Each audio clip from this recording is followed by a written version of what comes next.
Hey there, Megan Jansen here, Employee Wellness Solutions Network. Welcome. We are excited to be speaking today with Kristel Bauer. She's all about empowering people to reclaim their health. She's an integrative medicine fellow, a speaker. She has a wonderful podcast, and she owns the company Live Greatly. Kristel, welcome. Thank you so much for having me. I'm excited for our conversation today.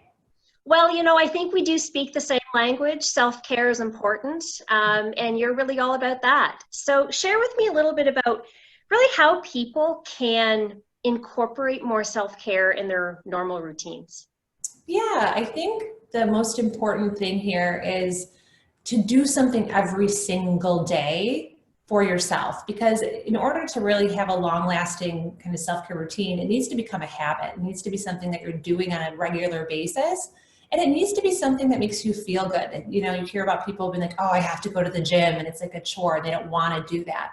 So it really should be something that you're excited about. And I think that's how you can get more of those long lasting changes, if you're able to incorporate things that make you feel good, that you're passionate about. I'm all for having a really solid morning routine. And I think that is really important for setting yourself up for success. I'm busy. I think most of us these days are busy. I have kids, I got a lot of stuff going on. So if I don't take time for myself first thing in the morning, my day it can kind of take over. And before you know it, you can be overwhelmed and you're not really taking the time to take care of yourself. So I like to get up and meditate in the morning, and it doesn't have to be a long time. There's this idea that if you're going to meditate, it needs to be for like an hour. It doesn't. It could be, 5 minutes. And that in itself can have a really profound impact. I like to set intentions for my day. How do I want to show up? I can do some visualization. If I have a meeting, how do I want to feel? How do I want to be? And that really prepares your space. And then I work out, and exercise is so critical for well-being and for our mood. And that is something that is like non-negotiable. Like I have to get my workout in, because I really can tell if I don't have it, I just don't feel my best. So I think making yourself a priority, this idea that you don't have time, you have to make time. You have to rearrange your life and make yourself that priority. And then you're going to be able to show up at your workplace, with your family, really as a better version of yourself, because your cup's going to be filled up. You're not going to be depleted, and you're going to be able to really share that energy with your all your relationships into the world. Around pandemic days right now, we are all surviving and living through this. And, you mentioned cups full. There's a lot of cups that are more than half empty these days. Mm-hmm. So would this be more important to take care of yourself in different ways that make you feel good to really help with this cup? Because, everybody's struggling. So what would be some simple things people could maybe do? Yeah, no, that's a good point. And I think, fear is so prevalent right now. Mm-hmm. And there's this idea that anxiety is contagious. We have mirror neurons, and you can pick up if someone's feeling anxious, and then you're done with that conversation, like you can have those feelings. So it's so important that we really take that time to nourish ourselves so that we can show up, and help support other people to feel their best too. But it doesn't have to be big things. It could be carving out, again, like that 5-minute point, I think is really a good starting point, because everybody can take 5 minutes for themselves. I think that that's pretty easy to do. And, you could download a really great meditation app. That would be one option. If you want something a little bit more guided, you can do a 5-minute meditation. Or, if you are in the middle of, you just finished a meeting and you have like a 5-minute break, you can do some breathing exercises. I'm a big fan of the 4-7-8 breath, and that's something Dr. Andrew Weil has taught me, and that's something you could just look up online, 4-7-8 breath, but that's a great exercise to calm down your nervous system.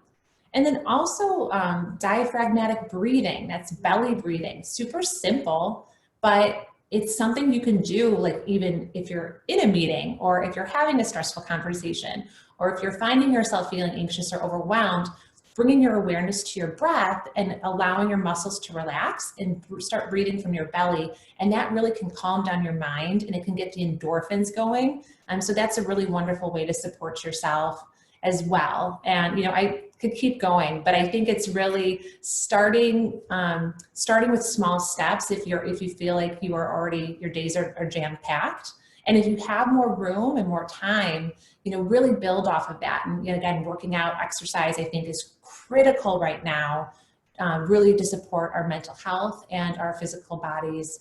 And then nutrition is a whole nother big arena. But the breathing exercises, meditation, mindfulness practices, I think those are all really, really wonderful. And as you said, it takes practice sometimes to get into those self-care options, but what would be other practices that can improve not only performance but our moods? I mean, these would all certainly count, but are there certain things that could help us when we're feeling not so great? Gratitude is a really good one.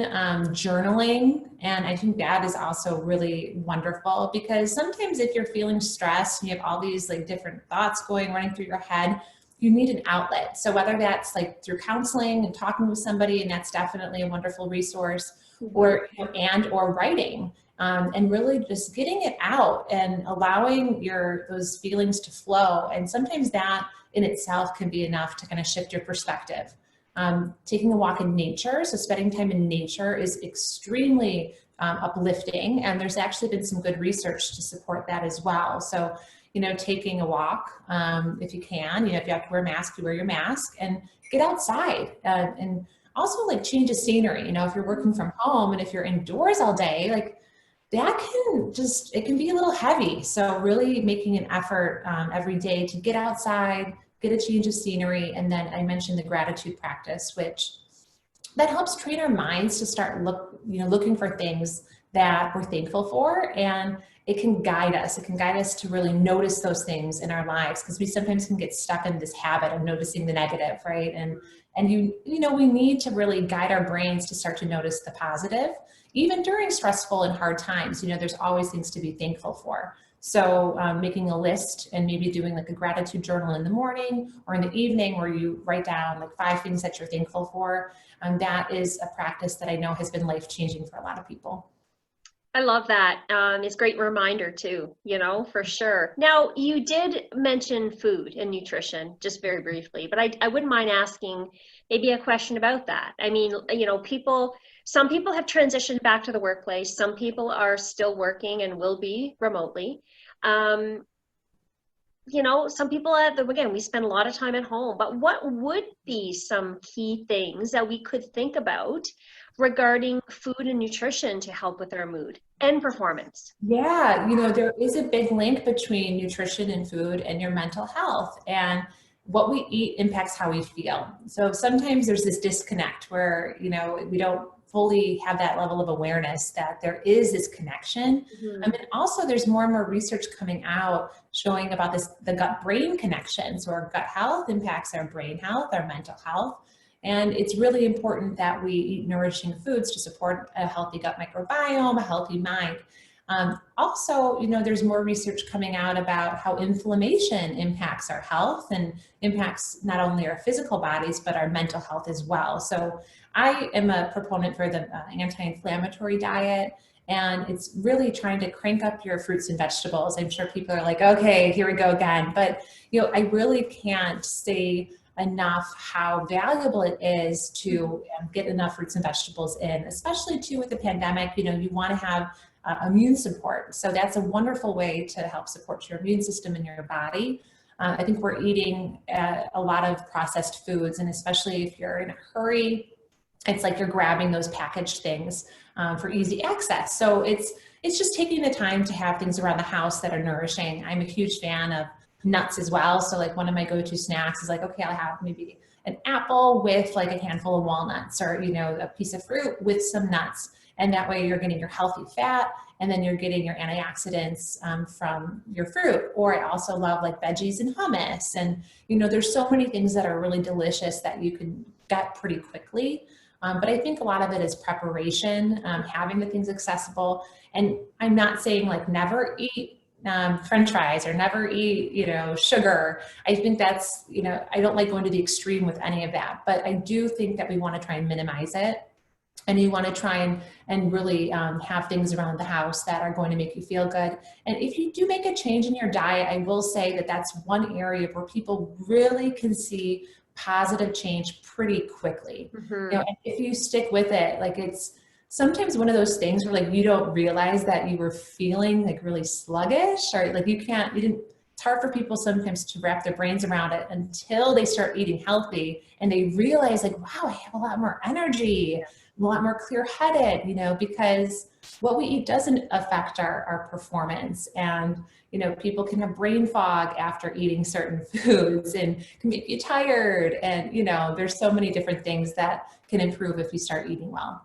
It's all that self-awareness, really. When you start to make changes and they start to build upon one another, you can absolutely see some pretty dramatic changes right away. So Yeah, that's the good news. for sure. Kristel, I could talk to you all day. How, as we tie things up though, do you have any final thoughts you'd like to share before we tie things? Oh, you know, I think the biggest thing that I want to stress to people is just to make yourself a priority, you know, and it really starts with that level of awareness, right? And then having an intention and then action. So I would encourage anyone who's listening to right now, you know, write down something you can do like today, right now, to support your health and your mental health, and then do it. You know, it's a lot of times we hear a lot of these things and then we don't follow through.